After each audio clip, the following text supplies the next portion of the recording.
नमस्कार दोस्तों, आप अपने जीवन में जिस तरह का कर्म करेंगे मृत्यु पश्चात उसी के आधार पर आपका अगला जन्म भी होगा। सनातन धर्म शास्त्रों के अनुसार पृथ्वी लोक पर जिसका जन्म हुआ है उसकी मृत्यु निश्चित है। यह सबसे बड़ा सत्य है।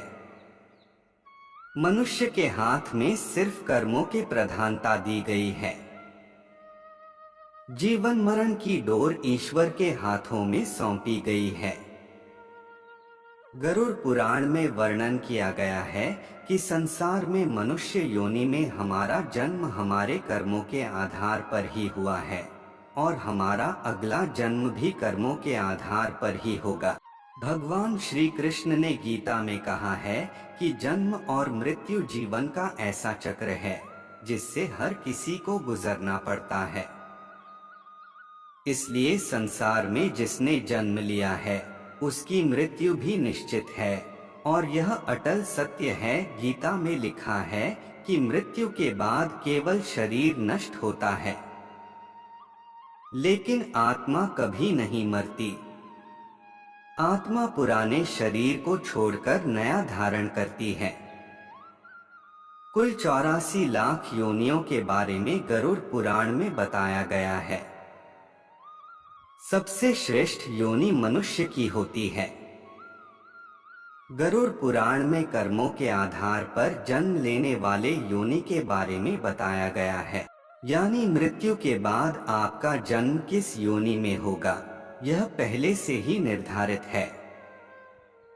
क्योंकि आप अपने जीवन में जिस तरह का कर्म करेंगे मृत्यु पश्चात उसी के आधार पर आपका अगला जन्म भी होगा। गरुड़ पुराण के अनुसार ऐसा व्यक्ति जो धर्म, वेद, पुराण जैसे धार्मिक ग्रंथों का अपमान करता है, ईश्वर के प्रति विश्वास नहीं रखता और पूजा पाठ नहीं करता है, वह नास्तिक कहलाता है।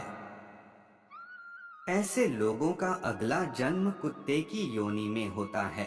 धर्म का अपमान। गरुड़ पुराण के अनुसार ऐसा व्यक्ति जो धर्म, वेद, पुराण जैसे धार्मिक ग्रंथों का अपमान करता है, ईश्वर के प्रति विश्वास नहीं रखता और पूजा पाठ नहीं करता है, वह नास्तिक कहलाता है।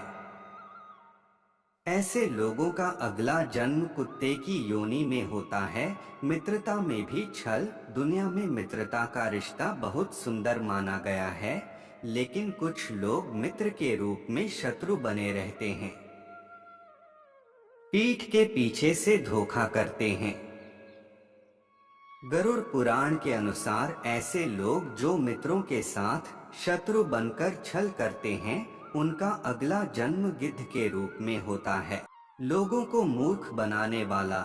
ऐसे लोग चालाक और होशियार होते हैं, लेकिन अपनी चालाकी से जो लोग दूसरों को मूर्ख बनाकर उनका लाभ उठा लेते हैं या काम निकलवा लेते हैं, किसी प्रकार की ठगी करते हैं, उन्हें मानसिक और आर्थिक नुकसान पहुंचाते हैं।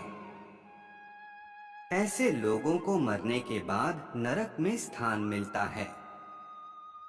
इसके साथ ही ऐसे लोग अगले जन्म में उल्लू के रूप में जन्म लेते हैं। गाली गलौज करने वाले। गरुड़ पुराण के अनुसार कंठ में मां सरस्वती वास करती हैं। इसलिए जिन लोगों की वाणी में मधुरता नहीं होती और जो दूसरों को बुरा भला कहते हैं या हमेशा गाली गलौज करते हैं उनका अगला जन्म बकरे के रूप में होता है।